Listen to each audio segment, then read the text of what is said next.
Welcome to the Lifestyle MD podcast, the show dedicated to busy adults navigating family, career, and the challenges of midlife while striving for lasting wellness. I'm Dr. Angela, and I'm honored to be your guide on this journey.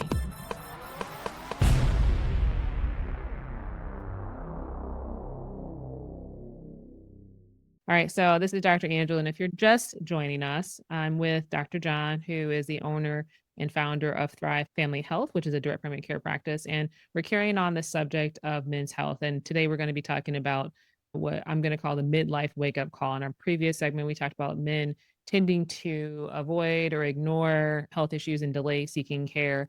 And if you're one of those patients, and we've seen a lot of them in our practice, you may find yourself in that midlife time frame, 40s and 50s, where there's something that has jumped out, right? Whether it's weight gain, reduced recovery and exercise, poor fitness, your blood pressure's going up, and you noticed it like when you were going in for a pre-op appointment or something. And you basically hit that transition point, and now you're like, oh, like in our last episode, you said specifically, hey, life has passed by, it's been 20 years, and now you're 45 and you haven't been to the doctor. So what now? So Absolutely. anything else? Yes, I think as you're getting into that early 40s and into the 50s, the biggest thing you're going to notice from when you were 20 and 30 is the weight. Why am I not able to eat the same amount of food I was able to 20 years ago?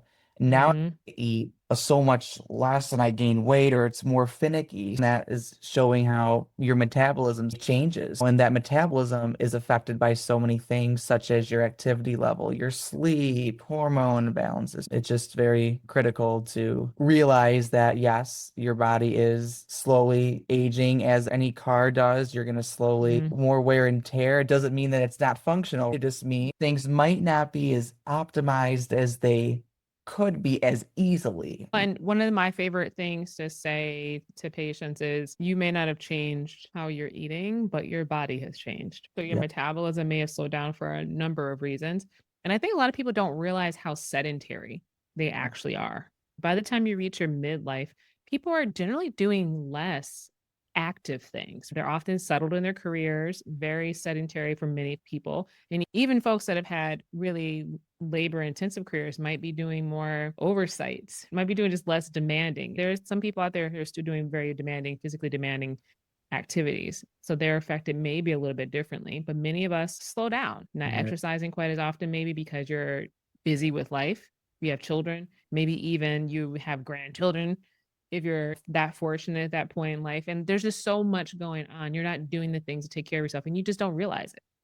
Absolutely. And that reminds me of another point too, Dr. Angela, with in your jobs, if you're not as active and then you're not active at home, the opposite is true for men who are maybe in an active job. They're constantly lifting at work, they're bending, they're twisting, they're putting a lot of wear and tear on their body on a daily basis, but they're not being aware of their postural position. And so then this leads to the generation of joints or herniation of discs in the back or other just pains to be aware of. So for those that are active at your work, please make sure you are regularly maintaining a good posture. Your back is straight up. You're not just bending down at the waist, but with your leg. So, and I also plug in as a D who does manipulation. It's always nice to do stretches and exercises at home to keep your muscles limb and moving so that way they stay optimized. It's like a rubber band. When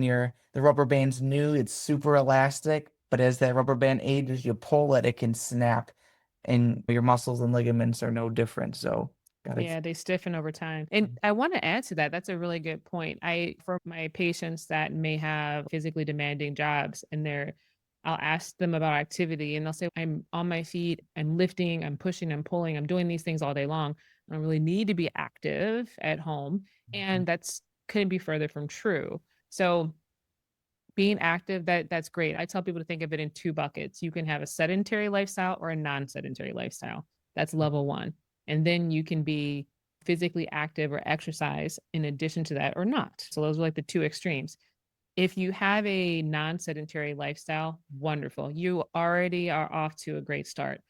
but you still need to exercise and do things because guess what? You're working and using the same muscles, joints, ligaments every day in and day out. You need to make sure you're balancing that out with the supportive structures. And if you're not counteracting that and doing the things you're not getting, then you're going to be at more risk of injury.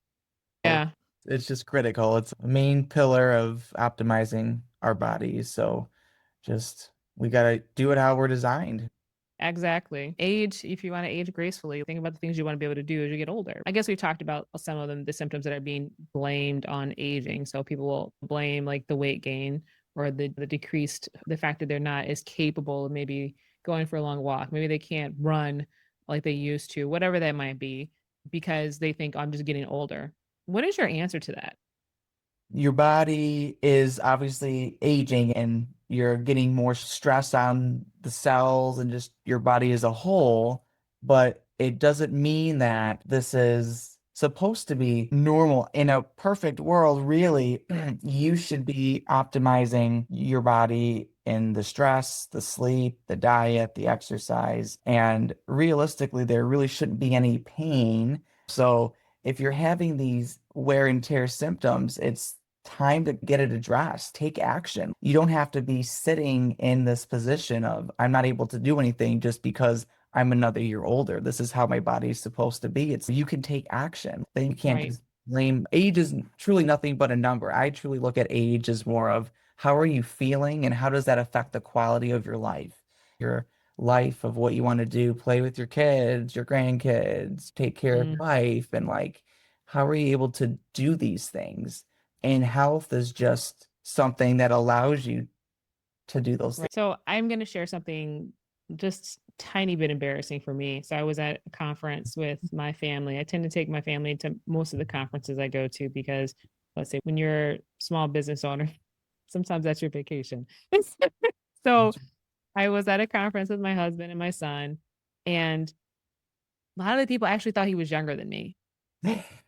And I hesitate to say that out loud. He definitely teases me about that now. I was like, "That is not fair." I was like, "I think it's because I was all dressed up in my professional attire and looking all and he was, like, casual and in his shorts and hanging out." My husband is years older than me, and they thought he was younger. I was appalled. And so, anyway, my point is this: aging is some people are gonna have some genetic predispositions to certain problems, okay? That's a given. But how you age is going to be a direct byproduct of how active you are and how you feel your body and the things that you're doing to take care of it. I've had patients in my practice who have literally reversed themselves in age in a lot of ways, where they have bought into the conversations we've been having and taken it seriously. They've changed aspects of their diet, they've gotten more active, and they feel so much better. The youth that they're experiencing is a byproduct. This exuberates from them. And I just had a male join my practice within the last few weeks, and he was already very self motivated. And I just reaffirmed what he was already on the path to doing. And you will not believe just the improvement. And for him, he was like, just my intimacy, my intimate life is already dramatically better. And all I did was change how I was eating.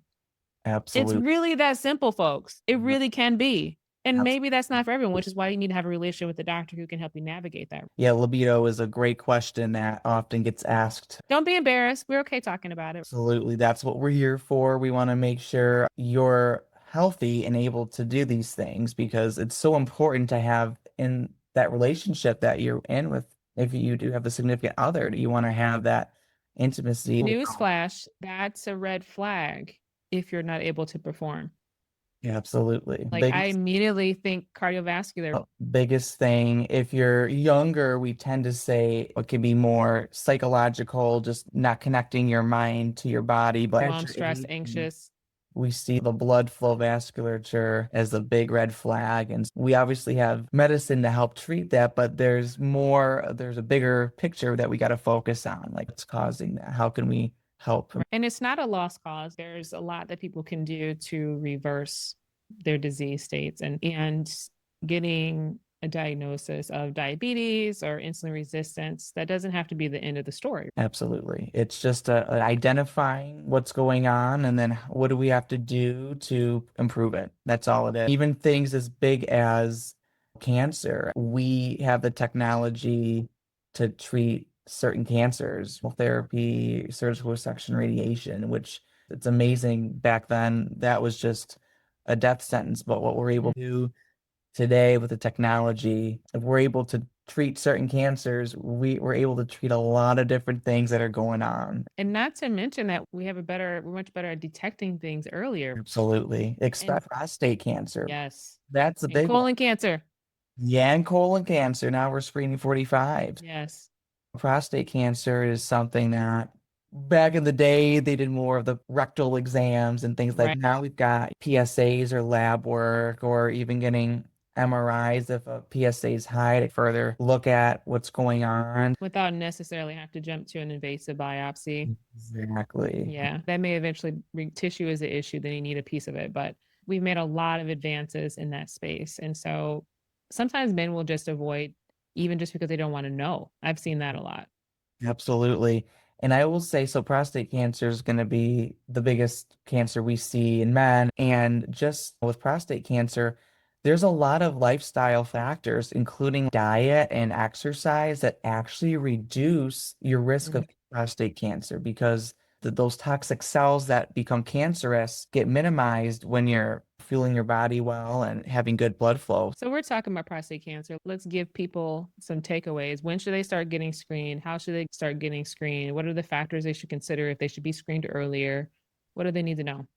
We usually recommend screening even as early as 45. Quick blood draw, especially if you have family history, then you always want to do 10 years before the diagnosis of if it was a first degree relative or parent, 10 years before that. And the biggest thing is you start with that blood draw and you can monitor where it goes. And then you don't necessarily need to freak out if it's the way you want to see the follow-up. What's the rate of rise? So that'll determine if something happening quick. Because a lot of things is BPH, benign prostate hyperplasia, can go into affecting a falsely elevated PSA. So those were the main responses for that. Every year, I think is a good place to start because it's a blood test. It's an inexpensive blood test.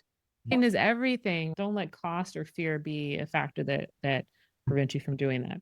So clearly, sleep, stress, nutrition, exercise play a tremendous role in preventing a lot of conditions that we're so familiar with: heart disease, strokes, diabetes, cancer, prostate cancer, and aging.